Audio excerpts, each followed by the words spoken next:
Hello दोस्तों। तो चलिए आज प्रॉफिट एंड लॉस का देखते हैं। तो बहुत दिन से कोई वीडियो नहीं आ रहा था क्योंकि तबीयत ख़राब था। तो चलिए आज जो है ना मैथ का क्वेश्चन देखते हैं। मैथ में जितने भी टाइप बनेंगे प्रॉफिट एंड लॉस का, उसमें जो जितने भी टाइप हैं उसको देखते हैं by trick, by option, not for. जो लंबा रूल होता है वो अब मायने नहीं रखता है। जो जितने शॉर्ट आप बना सकते हैं, जितने आप समझ के उसको अंडरस्टैंडिंग से बना सकते हैं, समझ सकते हैं, तो वो सही है। चलिए आज का पहला क्वेश्चन देखते हैं किस टाइप का है। देखिए प्रॉफिट एंड लॉस में जो सीपी होता है उसको क्रय मूल्य कॉस्ट प्राइस कहते हैं, जो है सेलिंग प्राइस होता है उसको विक्रय मूल्य कहते हैं एसपी। तो चलिए समझते हैं इसी बात से। क्रय मूल्य विक्रय मूल्य इस दोनों के बीच में एक रेशियो दिया हुआ है 8 और 9 का, और इस रेशियो में है तो हमको बताना है कि लाभ परसेंट क्या है। चलिए इसका क्वेश्चन का आंसर देख लेते हैं फटाफट से। बोल रहा है कि जो सीपी और एसपी में रेशियो है वो 8 और 9 इस रेशियो में है। देखिए रेशियो जो होता है वो एक रेशियो ही बता देता है कि सीपी, देखिए कॉस्ट प्राइस कितना था 8, एसपी कितना है 9 एसपी। इस दोनों के बीच रेशियो में डिफरेंस कितना का है 1 का है। ये जो डिफरेंस 1 का निकला है यही इसका प्रॉफिट बताता है। यानी कि मेरा एसपी बढ़ा है, यानी विक्रय मूल्य जितना में हम खरीदे थे, जितना रुपया में भी हम खरीदे होंगे और जितना में हम बेचे हैं, वो मेरा उस दोनों के बीच के रेशियो का गैप कितना है 1, यानी कि हमको प्रॉफिट हो रहा है। तो प्रॉफिट किस हिसाब से हो रहा है 1 रेशियो के हिसाब से हो रहा है। तो इसका हम जानते हैं कि प्रॉफिट परसेंट निकालने का फॉर्मूला क्या होता है, प्रॉफिट इंटू 100 बाई सी। तो प्रॉफिट कितना है यहाँ हमको, तो 1 इंटू 100 बाई सी पी कितना है 8। और इसे जब डिवाइड करेंगे 2 चौके 8, 2 से 50, 2 से 25, 2 दूनी 4, इसका हो जाएगा 25/2%। ये हो जाएगा आपका आंसर। चलिए एक और विधि देख लेते हैं। विधि नहीं है, बस समझने की अलग सी तरीका है। जैसे रेशियो दिया था 8 और 9 का, हम मान लेते हैं कि अनुपातिक राशि वो जो कटा होगा, देखिए जो मान लीजिए 6 और 3, इस दोनों के बीच हम रेशियो निकालेंगे तो 3 दूनी 6, 2 1 का रेशियो आएगा। तो इस दोनों से जो संख्या के बीच 6 और 3 का जो हम रेशियो निकाले 2 और 1 आया, इसका मतलब क्या है कि इस दोनों में एक कॉमन फैक्टर था। देखिए 6 का फैक्टर क्या होता है 3 इंटू 2, और 3 का फैक्टर 3 इंटू 1, 3 और 3 गया तब 2 1 का रेशियो आया। यानी कि रेशियो लाने के लिए सेम फैक्टर को जो होता है सेम गुणनखंड उसको काटते हैं। तो ठीक 8 और 9 में जो रेशियो है निश्चित इसमें कोई एक्स फैक्टर था जो कि एक दूसरा से कट गया होगा। इस दोनों का डिफरेंस आ जाएगा 8x में जाएगा 9x में से, तो बचेगा x। यही प्रॉफिट है। Profit into 100 by C P कितना है 8x, x कैंसिल, 8 से 4 25, ये हो जाएगा आपका 25/2%। बस आंसर हो जाएगा इसका ये। चलिए नेक्स्ट क्वेश्चन देखते हैं। नेक्स्ट क्वेश्चन है, एक दुकानदार किसी वस्तु को 1470 रुपया में बेचकर 16.2/3 यानी 16 या 48 तो 50/3% लाभ कमाता है। उस वस्तु का क्रय मूल्य क्या होगा। देखिए एक दुकानदार किसी वस्तु को 1470 रुपया में बेचकर, देखिए सेलिंग प्राइस कितना है, चलिए देखिए फटाफट से सेलिंग प्राइस कितना है। दूसरा क्वेश्चन का आंसर देखिए, सेलिंग प्राइस दिया गया है बेचा है 1470 में, जबकि उसको प्रॉफिट परसेंट भी दिया हुआ है, बेचकर कितना 16 इतना परसेंट का प्रॉफिट कमाता है। देखिए प्रॉफिट परसेंट दिया हुआ है 48 तो 50/3% का ये प्रॉफिट कमाता है। तो ये तो हम लोग फटाफट से जानते ही हैं कि जो एस पी है और प्रॉफिट परसेंट दिया रहता है, तो जो सी पी हम निकालेंगे वो सी पी जो होता है वो S P into 100/100 plus profit percent, ये तो फार्मूला होता है। बाय सी पी इसको जब हम बनाएंगे तो एस पी कितना है 1470 इंटू 100/100 प्लस 50/3 दिया गया है प्रॉफिट परसेंट। जब इसको सब सॉल्व करेंगे तो जो नेक्स्ट स्टेप आएगा, देखिए C P equal to 1470 into 100 upon, यह यहाँ पे आ जाएगा आपका 3 यहाँ आ जाएगा 350, और जो है इसको जब आप कट कीजिएगा तो आपका जो सी पी निकल के आ जाएगा। तो देखिए इस तरह से सी पी इक्वल टू 1260 रुपया निकल के आ गया। तो देखिए क्या हुआ कि जब हम सी पी निकाले तो ये एक फार्मूला था, फार्मूला के द्वारा निकाले हैं, लेकिन इसे हम देखिए समझ के कैसे बनाते हैं। प्रॉफिट परसेंट कितना था, प्रॉफिट परसेंट कितना था, 50/3% था। अगर इसको हम परसेंट को तोड़े तो 50/3 इंटू 100 होगा, 50 दूनी 100, 1/6, यानी कि 1/6 भाग। इसका मतलब है कि नीचे वाला अगर मेरा कॉस्ट प्राइस है यानी कि क्रय मूल्य है, और 6 पर अगर हम 50/3% ले तो मुझे 1 रुपया का लाभ होता है। यानी कि अगर हम 6 रुपया में किसी वस्तु को खरीदे हैं और 7 रुपया में तब बेचेंगे, तब तो 1 रुपया का क्या होगा, लाभ होगा। ठीक, लेकिन वो बोल रहा है कि 7 रुपया में नहीं बेचा है बल्कि बेचा है 1400, लेकिन वो बोला है कि 7 नहीं बल्कि 1470 में। इससे कितना गुना, तो इससे जो गुना हुआ है वो 210 गुना हुआ है। तो इसी प्रकार ये भी जो है इससे 210 गुना होगा।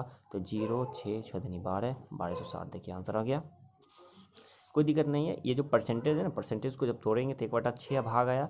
देखिए जो परसेंटेज है वही परसेंटेज के लिहाज से देखिए, अगर 6 रुपया हम मान लेते हैं, हम माने हैं कि 6 रुपया अगर हम क्रय मूल्य ले लिए अपना, तो 6 रुपया क्रय मूल्य पे अगर 50/3% के प्रॉफिट लेंगे तो मुझे 1 रुपया निकल के आता है। यानी कि 6 पर 7 रुपया अगर बेचेंगे तो 1 रुपया का प्रॉफिट होगा, मतलब कि 50/3% का प्रॉफिट होगा।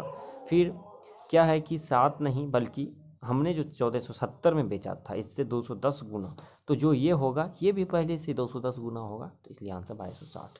चलिए नेक्स्ट क्वेश्चन देख लेते हैं। इसी तरह तीसरा क्वेश्चन, 10 वस्तुओं का जो क्रय मूल्य है वो 9 वस्तुओं के विक्रय मूल्य के बराबर है। 10 वस्तु का जो कॉस्ट प्राइस है वो 9 वस्तु के एसपी के बराबर है। तो उसका आंसर बताएं। तो देखिए इसका आंसर जो हम बताएंगे कैसे, 10 वस्तु, अगर क्वेश्चन इसी प्रकार से आ जाए कि 10 वस्तु का क्रय मूल्य, ठीक ना, 10 वस्तु का क्रय मूल्य कितने वस्तु, 9 वस्तु के विक्रय मूल्य यानी सेलिंग प्राइस के बराबर है। तो क्या है, सीपी इधर एसपी भेज दीजिए, एसपी इधर 9 है ही बटे 10 हो जाएगा। तो सीपी 9 और एसपी 10, इस दोनों के बीच में डिफरेंस कितना का है, तो 1 का। देखिए कॉस्ट प्राइस 9 है, सेलिंग प्राइस 10 है, यानी कि जो इतने में हम खरीदे थे 9 रुपया में, उसको बेचे 10 में, तो लाभ हुआ 1 रुपया का मुझे। तो लाभ परसेंट ही तो निकालना है हमको, तो लाभ गुना 100 बटे क्रय मूल्य 9, यानी कि 11.1/9% इतना का लाभ होगा। चलिए दूसरा विधि से देखते हैं, इस शॉर्ट विधि से। अगर क्वेश्चन इस पैटर्न पे हो कि कुछ वस्तु का क्रय मूल्य, मतलब एक्स वस्तु का जो क्रय मूल्य है वो किसी वाई वस्तु के विक्रय मूल्य के बराबर है, तो लाभ हानि बताएं। तो क्या करेंगे कि इस दोनों का हम क्या करेंगे, डिफरेंस कर देंगे किसी भी सिचुएशन में, चाहे ये बड़ा हो चाहे ये बड़ा हो। जैसे कि चाहे ये यहाँ पे देखिए, ये यहाँ पे 10 वस्तु का क्रय मूल्य 9 वस्तु के विक्रय मूल्य के बराबर, कोई बड़ा हो, इस दोनों का डिफरेंस कर देंगे। तो इस दोनों का डिफरेंस कर देंगे। अब बटा नीचे में हमेशा सेलिंग जो होगा, सेलिंग जिसके साथ लगा रहेगा, बेचना, उसको नीचे रखेंगे इंटू 100। ये एक ट्रिक है। जैसे कि यहाँ पे देखिए 10 वस्तु का क्रय मूल्य 9 वस्तु के विक्रय मूल्य के बराबर है। दोनों का अंतर करेंगे, क्या बताया, एक्स माइनस वाई यानी 10 माइनस 9, बटा हम बोले हमेशा नीचे में बेचने वाला जिस पे लगा होगा उसको हम नीचे लिखेंगे। देखिए 10 वस्तु का क्रय मूल्य इसके साथ लगा हुआ है, 9 वस्तु के विक्रय मूल्य इसके साथ लगा है, तो विक्रय मूल्य जो होगा उसको नीचे रखना टू 100। 10 में से 9 गया, 1/9 इंटू 100, यानी कि 11.1/9% आंसर। चलिए देख लेते हैं फटाफट से दूसरी क्वेश्चन, नेक्स्ट क्वेश्चन 4 नंबर का है। देखिए 9 वस्तु, सेम उसी पैटर्न पे है, 9 वस्तु का जो विक्रय मूल्य है वो 12 वस्तु के क्रय मूल्य के बराबर है। तो लाभ परसेंट बताएं, लाभ या हानि परसेंट बताएं। तो इस दोनों का अंतर करेंगे, बताएं कि अगर ऐसा क्वेश्चन हो कि कुछ वस्तु का क्रय मूल्य कुछ वस्तु के विक्रय मूल्य के बराबर है, कुछ वस्तु का विक्रय मूल्य कुछ वस्तु के क्रय मूल्य के बराबर है, तो इसमें क्या करेंगे, दोनों का डिफरेंस कर देंगे 12 माइनस 9, और नीचे हमेशा वही रखेंगे जिसके साथ विक्रय मूल्य लगा हुआ है। विक्रय मूल्य यहाँ पे देखिए 9 के साथ लगा है, 9 वस्तु का विक्रय मूल्य, 12 वस्तु का क्रय मूल्य है ये, 9 को नीचे लिखें इंटू 100, 12 में 9 जाएगा तो 3/9 इंटू 100, 3 3 9, 100/3, यानी कि ये हो जाएगा आपका 33.1/3% का जो है लाभ या हानि परसेंट होगा। अब देखिए बताएंगे कि लाभ हानि परसेंट क्या हो रहा है। तो 9 वस्तु को जो हम बेच रहे हैं वो 12 वस्तु के क्रय मूल्य के बराबर, यानी कि 12 वस्तु को जितने में हम खरीद रहे होंगे उसके बराबर हमको प्रॉफिट हो रहा है। क्या बोल रहा है, प्रॉफिट हो रहा है। 9 वस्तु के विक्रय मूल्य के बराबर लाभ हो रहा है। सॉरी क्वेश्चन में छूट गया है, 9 वस्तु का क्रय मूल्य 12 वस्तु के विक्रय मूल्य के बराबर है। अगर ऐसा लिखा रहता यानी कि 9 वस्तु को बेचने से 12 वस्तु के बराबर मुझे कॉस्ट मिल रहा है, तो यहाँ पर परसेंट लाभ ही हो रहा है। चलिए नेक्स्ट क्वेश्चन।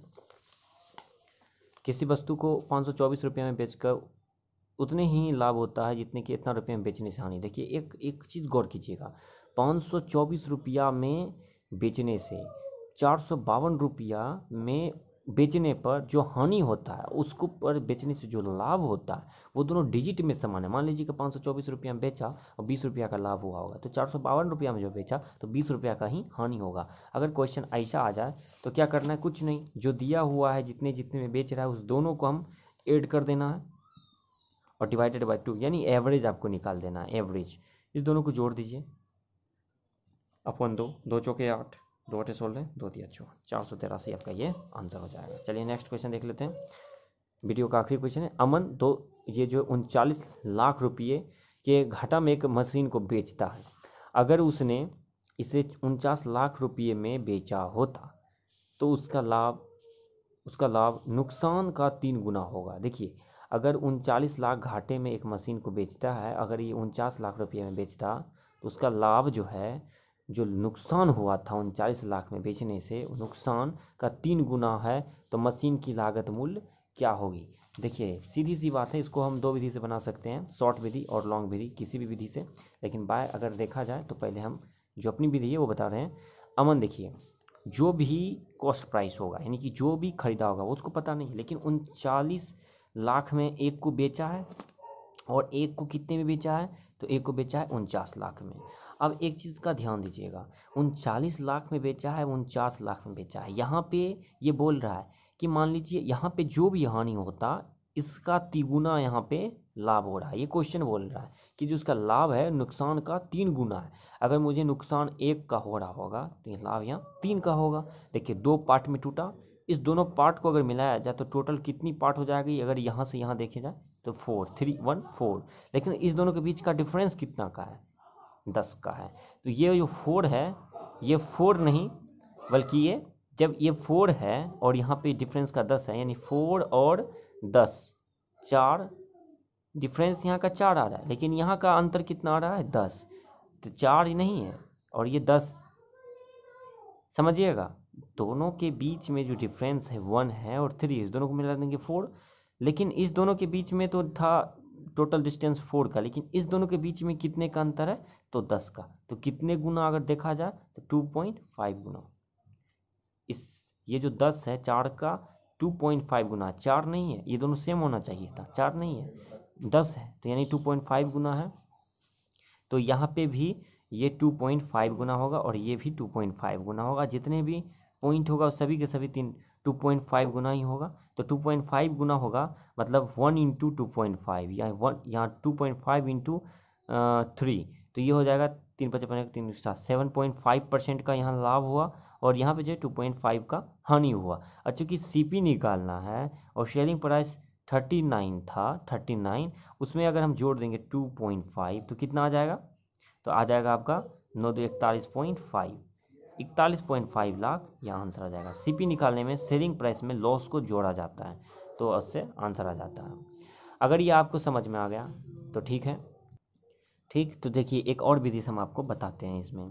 जैसे कि अगर क्वेश्चन ऐसा आ जाए कि किसी वस्तु को, किसी चीज़ को भी X रुपये में बेचने के अलावा अगर उसे Y रुपये में बेचा जाए, ऐसे समझिएगा, किसी वस्तु को X रुपये में बेचने से जो लाभ होता है, जो प्रॉफिट होता है, वो Y रुपये में बेचने से प्राप्त हानि का, Y रुपये में जो बेचे उससे जो हानि मिला उस हानि का M गुना है।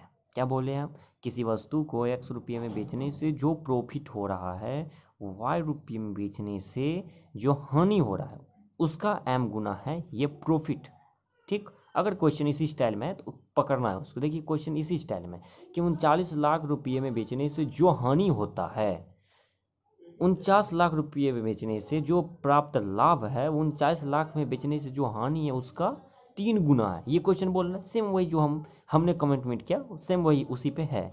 अगर क्वेश्चन ऐसा है तो जितना, जिस पे हानि हो रहा है, जिस रुपये पे हानि हो रहा है, हानि किस पे हो रहा है, 39 लाख पे, 39 लाख पे गुना कर देना है आपको 3 गुना, या जितने गुने कहेंगे उससे ऐड कर देना है जो नया कॉस्ट पे उसने बेचा, अपॉन जितना गुना है उसमें हम एक और जोड़ देंगे तो 34 इंटू 12 क्या हो जाएगा, 3 चौक 12 2 1 3 3 9 1 10, आपका हो जाएगा ये 102, सॉरी 39 है यहाँ पे 39, तो ये हो जाएगा 3 नंबर 27 के साथ बाकी 2, 3 3 9 10 11 117, और ये 49 हो जाएगा अपॉन 3 1 4 हो जाएगा यहाँ पे।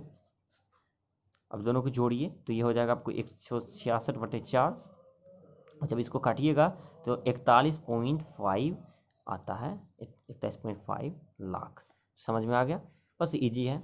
और जितने भी प्रॉफिट एंड लॉस का बनेगा और भी मोस्ट इंपॉर्टेंट क्वेश्चन जितने भी उसको लाएंगे, तो वीडियो को लाइक करें, शेयर करें, सब्सक्राइब करें। Thank you.